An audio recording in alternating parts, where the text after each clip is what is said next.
Hi, it's Nancy welcoming you to Garden Scroll. Oh, the beautiful summer garden. What could go wrong in the summertime? Look at these beautiful blooms. And I'll tell you a few things that could go wrong. Well, this could go right. Look at this Crossandra. Actually, my husband found this. He pointed it out to me that it was on sale, and so we purchased it.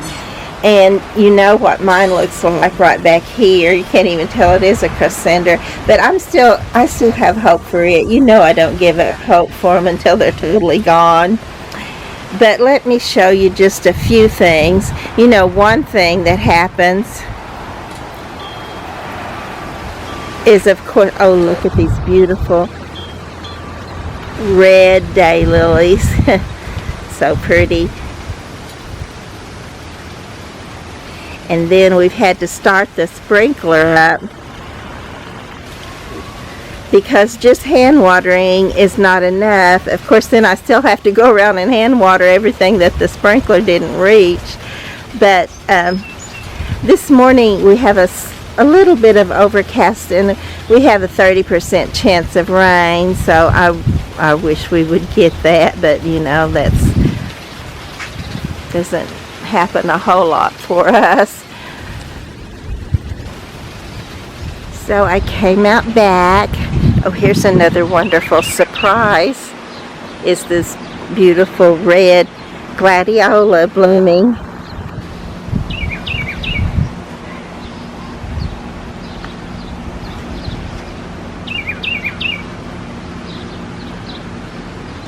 The zinnias are starting to bloom.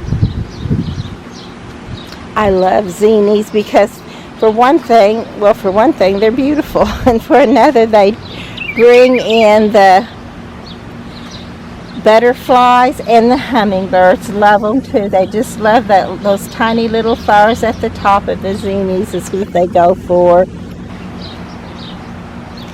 This is the tall verbena, the purple.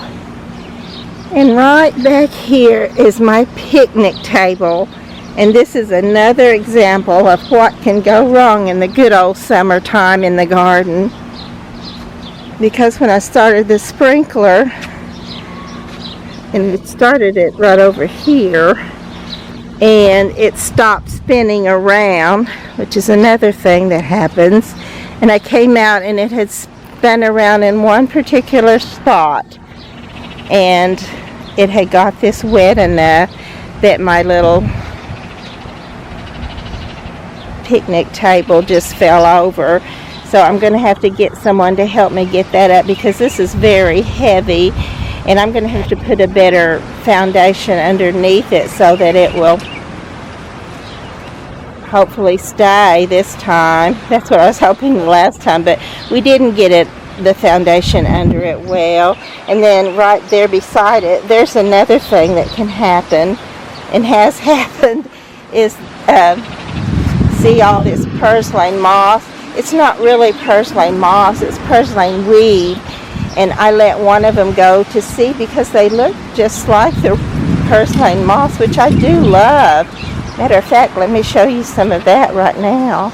Let me go around over here and you can see some of it.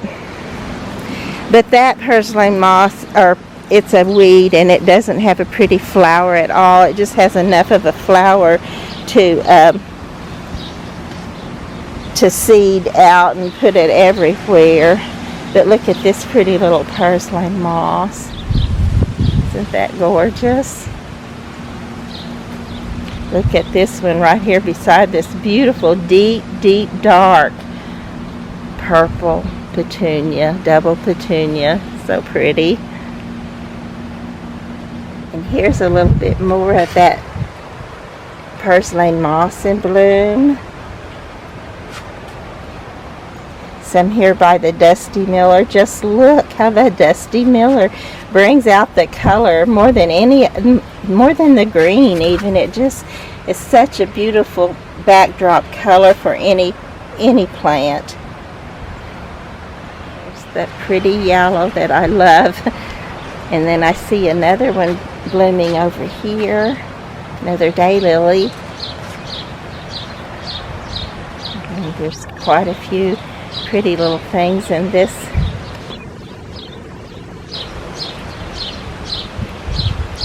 little pot, or tiered pot. Another beautiful daylily. This one's a pretty soft peach. I like these. I was noticing this morning how pretty they are. They're just a little more frilly and curly and unique looking.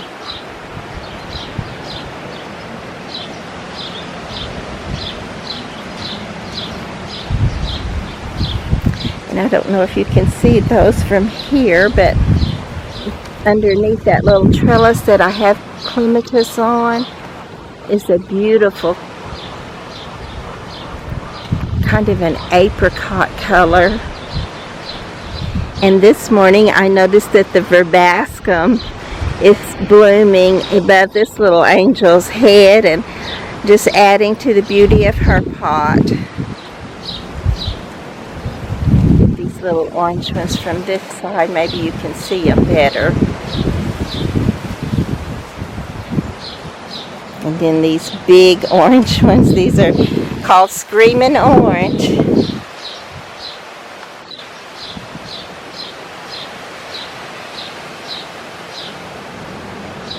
And I'll see if I can go over here where you can see these a little better too.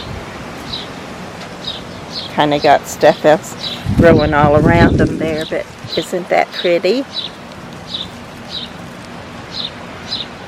Look at this lily blooming. They kind of turn downward. I need to get a stake up here for them, but they're just so pretty. Back to the picnic table, and here beside it are some beautiful lilies in bloom too. There's another one of those little unique looking lilies with a kind of a semi-double lily. My husband and I came out and thinned out some of our these little Indian blanket flowers. I did leave some because I think they're so pretty, but I thought maybe they were just a little too thick, and definitely they were. Look at this area right here, and this plant right here is a beautiful red Lord Baltimore hibiscus, and I love it, but there it is. It should be as tall as I am with big beautiful blooms already on it or fixing to open.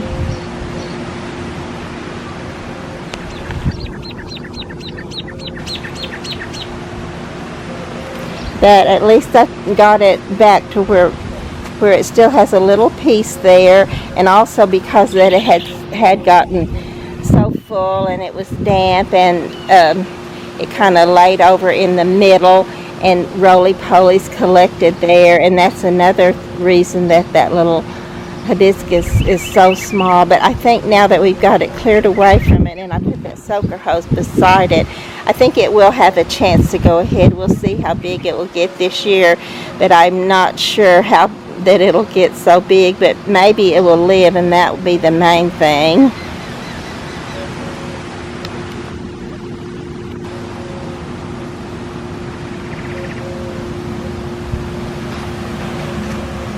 Another zinnia in bloom, and then right here beside it are the pretty tall phlox are beginning to bloom. It's my Carolina hibiscus, and it has buds on it that are fixing to unfurl. They may unfurl today. If not, probably by tomorrow they will. So my other little red hibiscus should have been as big as this one is.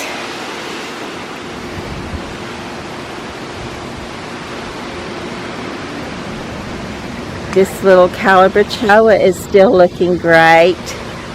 And my other ones, while still scraggly, are also still alive. So they may not stay scraggly, or they may not stay alive. That's usually my luck with the calabachoa in the heat of summer. And summer's just now coming on.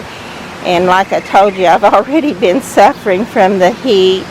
It just really has got to where it bothers me terribly much. But I put a couple of more little periwinkles in this pot. It just looked a little too bare for me, so I put a couple more in it. And this little calabachoa is still hanging in there for me.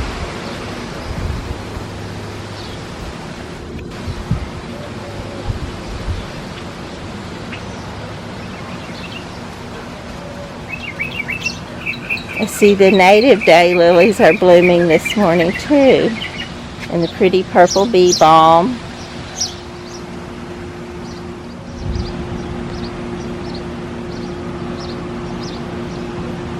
My Copper King hibiscus has a big bud on it also.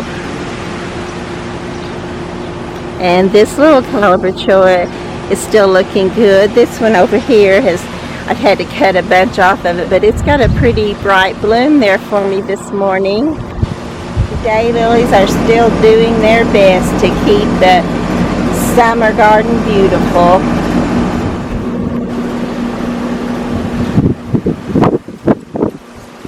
And my little coneflower starts are doing well.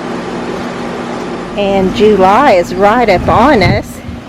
And the pretty crepe myrtles are beginning to bloom. My St. John's wort is full of bloom.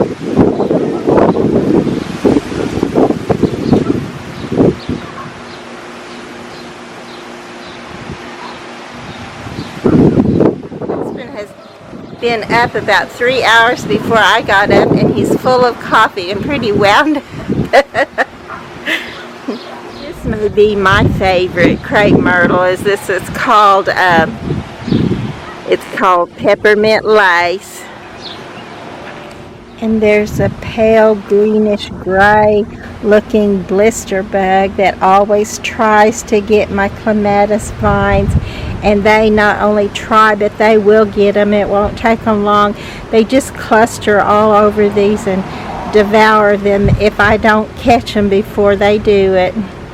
So today's temperature is about 94, and this is the end of June, so in July and August we'll probably have some 104 temperature, so that does make for a struggle.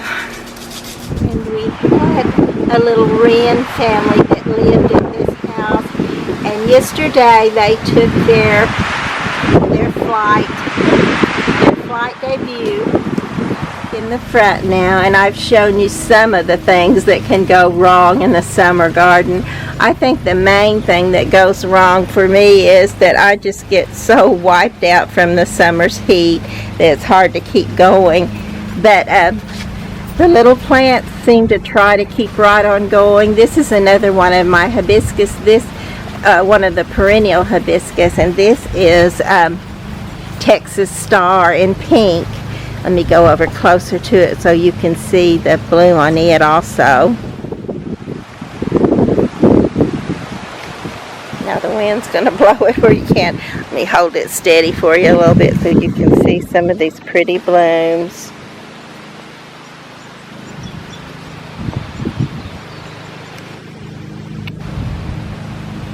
And of course the insects begin to start chewing holes in all the pretty foliage.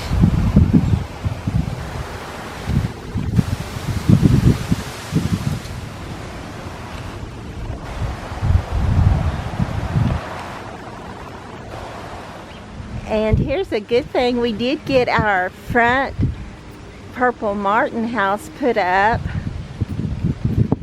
It's so nice to have it back to this spot again. We love to watch the birds in this area anyway, because we usually sit up here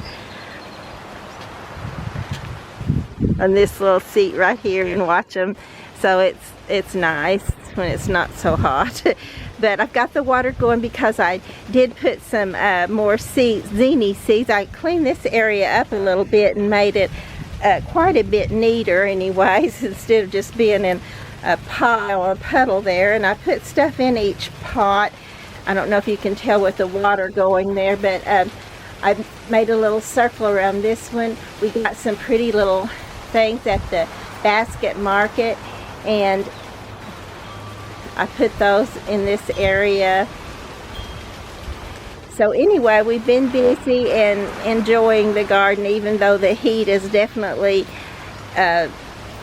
being a factor to keep us from having that much enjoyment in the garden. But hopefully we'll be able to find some enjoyment in it all summer long. And also I wanted to say this is called Chinese dunce cap. I didn't know the name of it, and someone on my Instagram told me what it was. So I wanted to say thank you for letting me know, because I had thrown away, I had kept the little marker, that I'd thrown it away and forgotten. So, and this is a beautiful little plant. But I just wanted to tell you to please be sure to like and subscribe to the channel, and we'll see you next time.